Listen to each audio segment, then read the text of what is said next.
આગળ ગઈ ને 2-3 દિવસ પહેલા તો એમાં ઉંદેડી કરી ગઈ હતી કે જૂનાગઢમાં એક તો આખા જ રસ્તાઓ ખોદી નાખ્યા છે.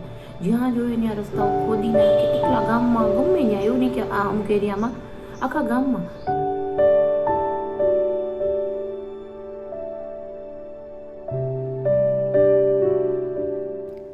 હેલો, નમસ્તે ફ્રેન્ડ્સ, સ્વાગત કરું છું ફરીથી બધાનું એક નવા વિડીયોમાં.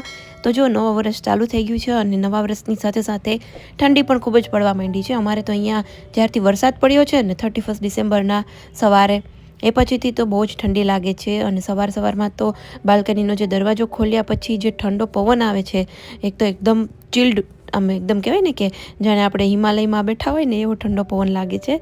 અને અહીંયા પોરબંદરમાં એટલી આમ તો ઠંડી લાગતી નથી હોતી. અને હમણાં પ્રવાહન નથી ને એટલે દૂધ પણ વધી પડે છે. જો કાલનું દૂધ તો એમનેમ જ પડ્યું છે, કેમ કે મારા હસબન્ડ એ હમણાં પીતા નથી અને હું તો 2 ટાઈમ ચા પીવું, એ જ મારે યુઝ થાય. એટલે મેં કીધું ચલો બધું જ દૂધ છે ને એકસાથે અત્યારે દહીં જમાવી લઉં, થોડું વધારે જ કરીને, એટલે છાશ માટે અને એમ જ દહીં ખાવા માટે યુઝ આવી જશે. બાકી કાલથી તો પછી પ્રહાન આવી જશે તો પછી રેગ્યુલર જો દૂધ છે એ યુઝ થઈ જશે. સો ચાલો ફ્રેન્ડ્સ, જો આજે છે ને સવારે ચા પીધી અને ને પછી પાણી ગરમ કરવાનું ને બધું, કે હીટરનું કંઈક છે ને પેલું વારે ડ્રીપ કરી જાય છે, વોલ્ટેજ પ્લસ માઇનસ થાય છે ને એના લીધે. એટલે ત્યારે બપોર રિપેર કરી ગયા છે. એટલે હવે જોવાનું છે 2-3 દિવસ ચાલે કે નહીં. બાકી પેલું મેં જે કાલના વિડીયોમાં વાત કરી હતી ને, સ્ટેબિલાઇઝર મૂકવાનું છે, કેમ કે વોલ્ટેજ પ્લસ માઇનસ થતા હોય ને એના લીધે સ્ટેબિલાઇઝર તો મૂકવું પડે એમ જ છે. નહીંતર પછી વધારે કોઈ ઇલેક્ટ્રિકની આઇટમો ખરાબ થઈ જાય ને, તો એ બધી વસ્તુમાં આજે બિઝી હતી. સ્ટેબિલાઇઝર માટે વાત કરવાની હતી, પછી બેંકના કામ હતા, તો બસ એ બધા કમ્પ્લીટ થઈ ગયા છે. આજે પ્રહાન આવવાનો હતો પણ પછી આજે કેન્સલ થયું, એટલે હવે કાલે આવશે મમ્મીની. તો મેં આજે સવારથી કંઈ શૂટ જ નથી કર્યું. પછી હું બેંકે ગઈ, આ બધા કામ કર્યા અને એમાં બપોર પડી ગઈ. પછી બપોરે બધું સવારે થોડુંક શાકભાજી લઈ આવી હતી, એમાં મેથી, પાલક ને ધાણા ને બધું હતું ને, તો સાફ કરીને રાખવાનું હતું. એટલે બધું રાખ્યું ને એમાં મારો ટાઈમ આમ જતો રહ્યો તેમાં. અત્યારે છે ને સેન્ડવિચ બનાવવાની છે, કેમ કે હું ને મારા હસબન્ડ બે જ છીએ અને એમને સેન્ડવિચ તો બહુ જ ભાવતી હોય છે. એટલે મેં કીધું ફટાફટ થઈ જાય, ઇઝી પણ લાગે અને માંડવી પણ જો ફોલું છું, કેમ કે આ વખતે માંડવી છે ને બહુ સરસ નથી. આ બધા શું દઈ ગયા હોય ને, લીધેલી નથી, એટલે મેં કીધું ફોલી નાખું, નહીંતર પછી પડી ખરાબ થઈ જશે, સડી જશે. એટલે હવે કોથળો છે ને બહાર રાખ્યો હતો અહીંયા સીડીએ. તો 2 દિવસ પહેલાં, મતલબ હું જૂનાગઢ ગઈ ને 2-3 દિવસ પહેલાં તો એમાં ઉંદેડી કરી ગઈ હતી. પછી ઉંદર પકડવાનું જે આવે ને એ લીધું અને ઉંદરડી હોય ને એ પકડાઈ ગઈ હતી. એમાં આખી રાત રાખ્યું ને તો રોટલી રાખીને. એટલે મેં કીધું હવે છે ને ફ્રી છું અત્યારે, તો આજે આમે બીજું કાંઈ વિડીયો મેં બનાવ્યો નથી, એટલે અત્યારે નહીં તો હું એડિટિંગ કરતી હોઉં, કે પછી સાંજના ટાઈમ પર મારો એમાં ટાઈમ નીકળતો હોય. એટલે હવે બ્રેડને એવું લેવા જવું છે તો વિચારું છું કે હું જાઉં, કે પછી કોઈ સ્ટાફને કહું લઈ આવે. છે ને માંડવી ફોલવી પણ નથી જાજી. આજે થોડી ઘણી છે ને એ, બાકી કાલે મારા મમ્મી આવશે ને પ્રહાનને મૂકવા માટે, તો એને આખો એક કોથળો ભર્યો છે, એ આપી દઈશ, એ લઈ જશે. એ આરામથી ત્યાં બેઠી હોય ને ફ્રી, તો શું છે કે મારા મમ્મીને ત્યાં ફ્લેટમાં આજુબાજુમાં બધા લેડીઝ સાંજના ટાઈમ પર બેઠા હોય ને, તો બેઠા એ લોકો થોડી કરીને ફોલી નાખશે. પછી આવતા જતા દાણાનો છે ને એ સીસા ભરીને રાખે મમ્મી, પછી આવતા જતા મોકલી આપશે. આ વખતે એવું જ કરવું છે. આ વખતે હું જુનાગઢ ગઈ ને તો ભૂલી ગયા અમે લઈને જતા, બાજકું રાખ્યું હતું અને યાદ નહીં એવું છે. સો ચાલો ફ્રેન્ડ્સ, માર્કેટમાંથી તો હું આવી ગઈ છું અને બટેટા બાફવા મૂકી દીધા છે. હવે ફટાફટ પહેલાં દીવાબત્તી કરી લઉં, પછી કુકિંગની તૈયારી કરીશું. હવે સૌથી પહેલાં છે ને દીવાબત્તી કરીશ અને પછી બધા જે કિચનના કામો છે એ સ્ટાર્ટ કરીશ. પછી એક વખત આપણે કિચનમાં જઈએ ને પછી જમવાનું બની જાય, જમી લઈએ અને વાઇન્ડ અપ ન કરી લઈએ ને કિચન, ત્યાં સુધી પછી બહાર આવવાનું મન ન થાય. એટલે દીવાબત્તી કરી અને સાથે બટેટા બફાય છે, એટલે થોડી વારમાં હમણાં બફાઈ જશે. સેન્ડવિચનો મસાલો તો એકદમ ઇઝી હોય છે, ફટાફટ બની જતો હોય છે અને હું તો બહુ જ સિમ્પલ બનાવું છું.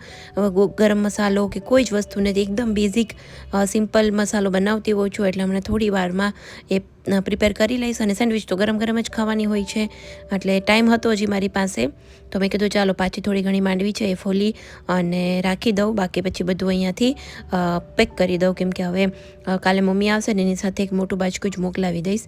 એ પછી એની રીતે ફોલી અને મોકલી આપશે પાછી. પછી છે ને મારે થોડું લેટ થઈ ગયું હતું. અમારા સ્ટાફના બેન આવી ગયા હતા, થોડી વાર એની સાથે વાતો કરી અને પછી લેટ થઈ ગયું હતું. હસબન્ડ પણ મારા એની સાથે જ આવી ગયા હતા. અને હજી મારા બટેટા બફાયેલા જ હતા, મસાલો બનાવવાનો બાકી હતો, તો મેં પછી ફટાફટ મેં કીધું વિડીયો બનાવવો નથી અને ફટાફટ આપણે જમી લઈએ. અને બીજા દિવસની સવાર જો કેવો સરસ મોર આવી ગયો છે. સો ચાલો નમસ્તે ફ્રેન્ડ્સ. જો નેક્સ્ટ ડેની પાછી મોર્નિંગ થઈ ગઈ છે અને ઠંડી બહુ પડે છે હવે. અહીંયા વરસાદ પડ્યો ને પોરબંદરમાં તો પછી બહુ જ ઠંડી પડે છે, એકદમ કોલ્ડ. દરવાજો ખોલીએ ને તો એકદમ પવન આવે છે. આટલી ઠંડી તો ક્યારેય પડી નથી, લાસ્ટ ટાઈમ પણ પડી નહોતી. હા,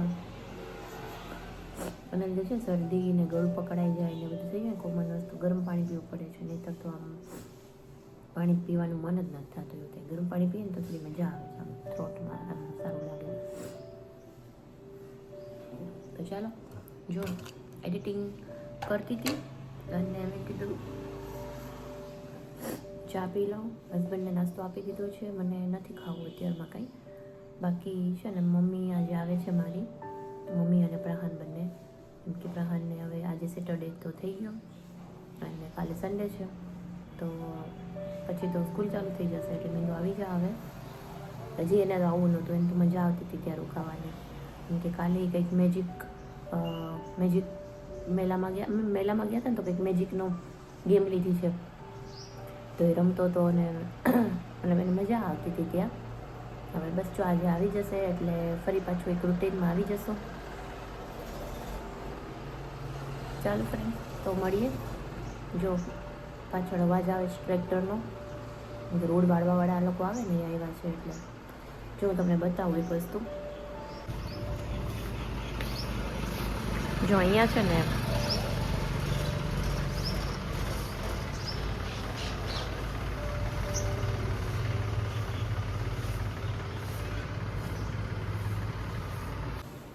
તો જો અહીંયા અમારે અહીંયા છે ને રોડ વાળવા માટે છે ને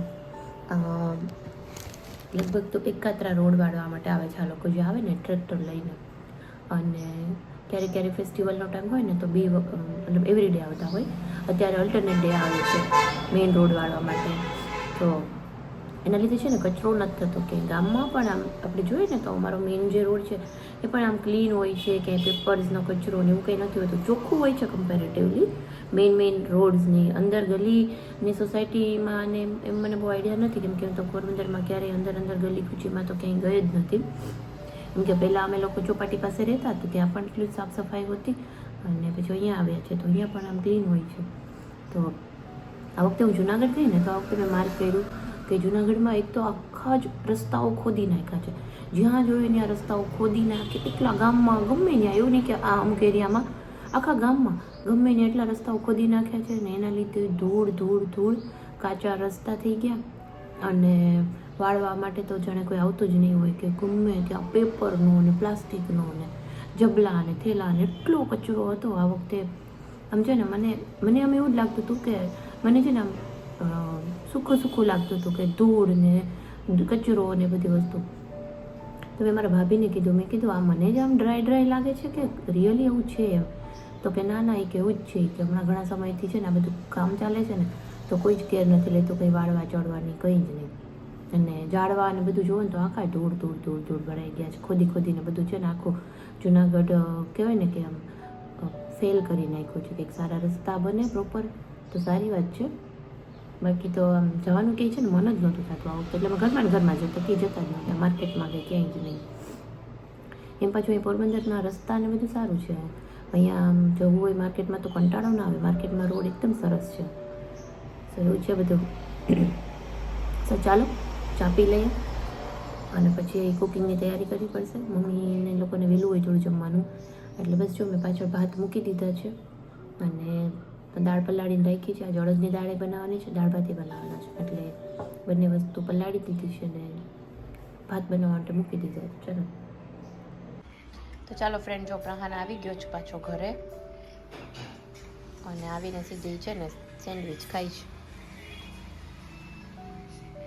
મમ્મી આવી ગઈ, મમ્મી લઈને આવી પ્રહાનને. ધક્કો થયો ને મૂકવાનો. જમવાનું બની ગયું છે, જમવાનું બની ગયું છે. હવે હમણાં થોડી વારમાં માસી રોટલી કરી લઈને એટલે જમી લઈએ, પછી જાશું ટેરેસ ઉપર થોડી વાર બેસવા. તો જો આ તો આપણું આજનું બપોરનું લંચ. મમ્મીએ રોટલો બનાવી દીધો છે, અડદની દાળ હતી, આ આપણી ગુજરાતી દાળ, પછી પેલું ગવાર બટેકાનું શાક પણ કર્યું હતું, ભાત બનાવ્યા છે, સંભારો અને બાકી બધું સલાડ ને છાશ ને બધી વસ્તુ. તો ચાલો હવે જમવા. ચાલો કઈ રીતે જમવું જ કઈ રોટલો ખાવો છે હે? હા દીકા તીખો થવો ચાલો.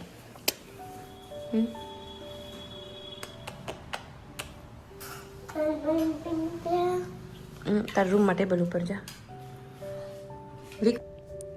તો હમણાંથી છે ને હું એકલી હતી એટલે શું કરું કે બપોરે જમી અને હું ટેરેસ ઉપર આવી જતી અને અહીંયા આરામથી તડકે બેસતી અને બસ એકદમ મારો મી ટાઈમ એન્જોય કરતી. પછી આજે મમ્મી આવી તો મેં કીધું ચાલ ટેરેસ ઉપર મજા આવશે, ત્યાં તડકામાં શું ખાટલા ઉપર, અને હું જો રોજ જતી હોઉં છું તો ચાલો. તો પ્રહાન કે હા ચાલો આપણે પણ જઈએ.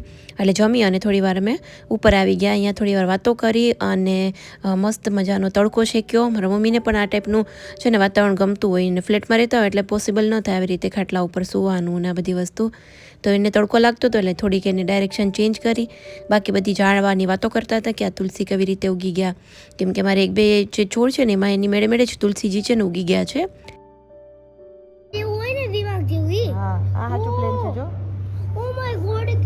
આપણે બેસીએ ને એ છે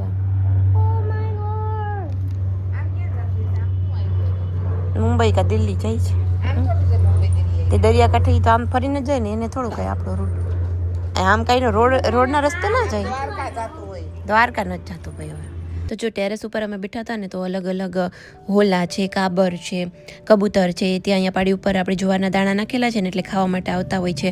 અને ઘણા બધા બર્ડ્સ એકદમ મસ્ત જો સ્કાયમાં ઉડતા હતા એટલે અમે ખાટલા ઉપર સૂતા એ જ નજારો એન્જોય કરતા હતા.